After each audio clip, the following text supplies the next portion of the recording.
दिल्ली से जुड़ी, जी हां, कैसे यमुना बेहाल, जवाब दो केजरीवाल। ये बात कही गई है चुनाव आयोग की तरफ से कि आखिर यमुना बेहाल कैसे हुई है, इसके पुख्ता सबूत दिए जाएं। और दूसरा नोटिस ये दिया गया है अरविंद केजरीवाल को और कल सुबह 11 बजे तक का वक्त भी दिया गया है। बताएंगे विस्तार से आपको इस खबर के बारे में भी, लेकिन साथ ही जो दूसरी प्रमुख खबर है वो है अंतर्राष्ट्रीय जगत से जुड़ी और साथ ही भारत से जुड़ी। जी हां, जहां ट्रूडो ने बोला झूठ, नहीं मिले सबूत। जी हां, ट्रूडो ने आखिर क्या झूठ बोला था और किस तरीके से भारत को बदनाम करने की ये कोशिश जस्टिन ट्रूडो की तरफ से की गई थी, और अब कहीं ना कहीं कनाडाई आयोग जो है उसी की तरफ से साफ हो चुका है कि नहीं, जस्टिन ट्रूडो झूठ बोल रहे थे। आखिर क्या है ये पूरा मामला, बताएंगे विस्तार से आपको। लेकिन साथ ही जो तीसरी प्रमुख खबर है वो है अमेरिका से जुड़ी, जहां पर एक विमान हादसा सामने आया है और कैसे ही विमान हादसा हुआ है, क्या है इसकी जो तस्वीरें सामने आई वो भी आपको दिखाएंगे, विस्तार से बताएंगे पूरी खबर आपको। लेकिन इसी के साथ न्यूज पंच की सबसे पहले कर लेते हैं शुरुआत दिल्ली की प्रमुख खबर के साथ, जहां आपको बता दें कि देश की राजधानी दिल्ली में जहां एक और राजनीतिक दल चुनाव प्रचार में जुटे हुए, तो वहीं दूसरी ओर आम आदमी पार्टी के संयोजक अरविंद केजरीवाल की मुश्किलें कम नहीं हो रही हैं। दरअसल अरविंद केजरीवाल ने हरियाणा सरकार पर यमुना में जहर मिलाने का जो आरोप लगाया था उस पर अब वो खुद ही घिरते नजर आ रहे हैं।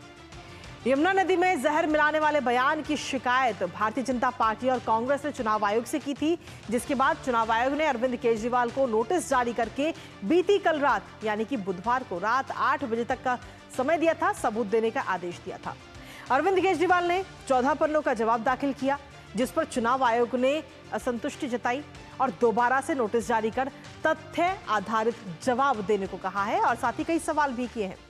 इसके साथ ही आने वाला कल यानी कि 31 जनवरी को सुबह 11 बजे तक का अल्टीमेटम अरविंद केजरीवाल को दिया गया है।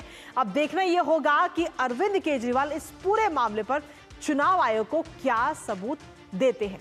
इसी पर करेंगे चर्चा, लेकिन उससे पहले ग्राफिक्स के जरिए आपको दिखाते हैं कि केजरीवाल के जवाब पर चुनाव आयोग की तरफ से क्या कुछ कहा गया है।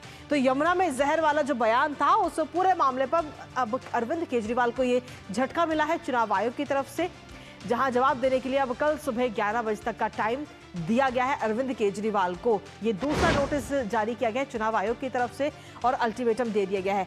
चुनाव आयोग ने दूसरा नोटिस जारी किया है, 11 बजे तक का अल्टीमेटम है, जिसमें कहा गया है कि पुख्ता सबूत आप दीजिए कि आखिर किसने जहर मिलाया है, कैसे जहर मिलाया है और तमाम सवाल करे हैं। सबूत पेश करने का आदेश इस वक्त चुनाव आयोग की तरफ से दिया गया है।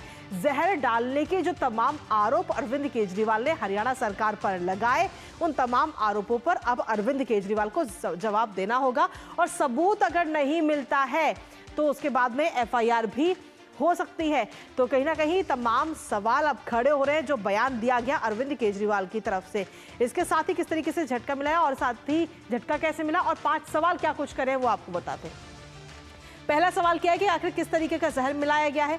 दूसरा सवाल किया गया कि सबूत दे मात्रा, प्रकृति और जहर मिलाने को लेकर। लोकेशन बताएं जहां पर जहर को पाया गया है, जहां पर जहर पाया गया है, ये तीसरा सवाल। और साथ ही चौथा सवाल पूछा गया है कि जल बोर्ड के किस इंजीनियर ने जहर को पाया, कैसे और किस जगह पर यह जहर पाया गया है। साथ ही जहरीले पानी को दिल्ली में आने से रोकने के लिए किस मेथोडोलॉजी का इस्तेमाल किया गया है। तो ये तमाम ये जो 5 सवाल हैं वो चुनाव आयोग ने इस वक्त अरविंद केजरीवाल से किए हैं। तो कहीं ना कहीं जो बयान अरविंद केजरीवाल की तरफ से दिया गया उस बयान को लेकर वो लगातार फंसते हुए जा रहे हैं, घिरते हुए नजर आ रहे हैं। और अगर वो पुख्ता सबूत इस पूरे मामले पर नहीं दे पाते तो कहीं ना कहीं उनके खिलाफ एफआईआर हो सकती है।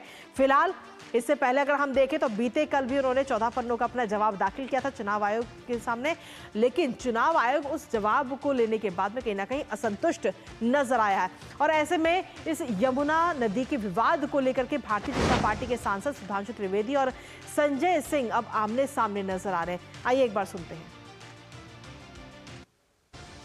साफ साफ कहा है कि इसका सबूत दीजिए और कैसे आपने रोका था यह साफ करिए। इससे एक और बात साफ हो गई कि उनका झूठ नैतिक दृष्टि से तो गलत था ही, उनके पुराने साझीदार के बयान के हिसाब से राजनीतिक दृष्टि से तो गलत था ही, अब संवैधानिक दृष्टि से भी उनका झूठ उजागर हो गया है। उन्होंने तो यमुना का अपमान कर दिया, यमुना का पानी यमुना में थूक दिया।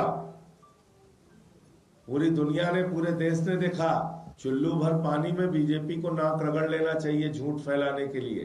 यमुना का पानी, एक चुल्लू भर पानी नहीं पी पा रहे हैं नायब सिंह सैनी जी, और पानी पी रहे हैं तो पानी पी के थूक दे रहे हैं उसी यमुना में। तो यमुना का अपमान कर दिया आपने। और इसी पर चलिए ताजा अपडेट ले लेते हैं। इस वक्त हमारे साथ में हमारे सहयोगी ऋषि कुमार इस वक्त जुड़ रहे हैं, सीधा उन्हीं का रुख करेंगे। ऋषि, चुनाव आयोग की तरफ से ये दूसरा नोटिस जारी किया गया है अरविंद केजरीवाल को, और कल सुबह 11 बजे तक का समय दिया गया है। 11 बजे तक अपना जवाब दाखिल करना है अरविंद केजरीवाल को, वरना उनके ऊपर हो सकती है FIR। बिल्कुल, देखिए इस पूरे मसले पर जब अरविंद केजरीवाल की तरफ से इस तरीके की बातें की गई भाषणों में, तो उस पर बीजेपी की तरफ से और कांग्रेस की तरफ से चुनाव आयोग में कंप्लेंट दाखिल हुई और कहा गया कि किस तरीके से वो एक झूठ और भ्रम फैलाने की कोशिश कर रहे हैं। लेकिन इससे जो बड़ी बात है कि पूरे देश में एक ऐसा माहौल राजनीतिक रूप से फैलाने की कोशिश की जा रही है कि जहर मिलाना है पानी में, और इससे जो स्थिति बनती है वो बेहद खतरनाक हो जाती है। इस पूरे मसले पर जब चुनाव आयोग ने संज्ञान लिया और अरविंद केजरीवाल से इस मसले में जवाब मांगा, तो उन्होंने अपने जवाब में जहर की मात्रा, जहर को बनाए जाने, जहर का पता लगाने, इंजीनियरों द्वारा, जल बोर्ड के द्वारा किस तरीके से पता लगाया गया, क्या उसमें मेथोडोलॉजी अपनाई गई, किसी भी चीज़ का जवाब नहीं दिया गया। तो इसको चुनाव आयोग ने उन्हें बिंदुवार उस पर साफ तौर से लिखा है कि आप पॉइंटेड रूप से बताएं कि क्या क्या परिस्थितियां नहीं। उन्होंने, आयोग ने जो अपना पत्र लिखा है कि अमोनिया की मात्रा बढ़ाए जाने को आप जहर कैसे बता रहे हैं, जहर अलग है, क्योंकि पॉल्यूशन एक अलग मुद्दा रहा है। और पॉल्यूशन को लेकर जब हमने देखा था कि अरविंद केजरीवाल पर तमाम आरोप प्रत्यारोप हुए, उन्होंने 5 साल पहले कहा था कि वो यमुना को साफ कर देंगे, और जब वो यमुना को साफ नहीं कर पाए तो ये मसले को, पॉल्यूशन के मसले को उन्होंने जहर तक ले जाके पहुंचा दिया। तो आयोग ने इस पर उनसे यही कहा है कि आप 31 तारीख तक स्पष्ट तौर पे बताएं 11 बजे तक कि किस तरीके से आपने ये पता लगाया, किस तरीके का जहर था, कितनी मात्रा थी, और किन परिस्थितियों में आपने ये जांच करके पता लगाया, जल बोर्ड के अधिकारियों ने क्या पद्धति अपनाई। तो ये बड़ी बात है। अब अरविंद केजरीवाल को बताना होगा स्पष्ट तौर पर कि जहर किस तरीके का था। अब इसमें जो बड़ी बात है कि जो चुनाव आयोग ने इस पत्र में ये भी कहा है कि आपको स्पष्ट करना होगा, और एक तो समय तक आपको जवाब देना है, और जवाब देने के बाद आयोग उस जवाब को एक बार फिर से उसका रिव्यू करेगा। और आयोग ने यहाँ तक कहा है कि इसमें आपके खिलाफ कार्रवाई करने के लिए भी आयोग स्वतंत्र है, और इस पूरे मसले पर उनसे पूछा गया है कि क्यों ना आपके खिलाफ कार्रवाई की जाए अगर ये जवाब आप संतुष्ट रूप से नहीं दे पाते हैं।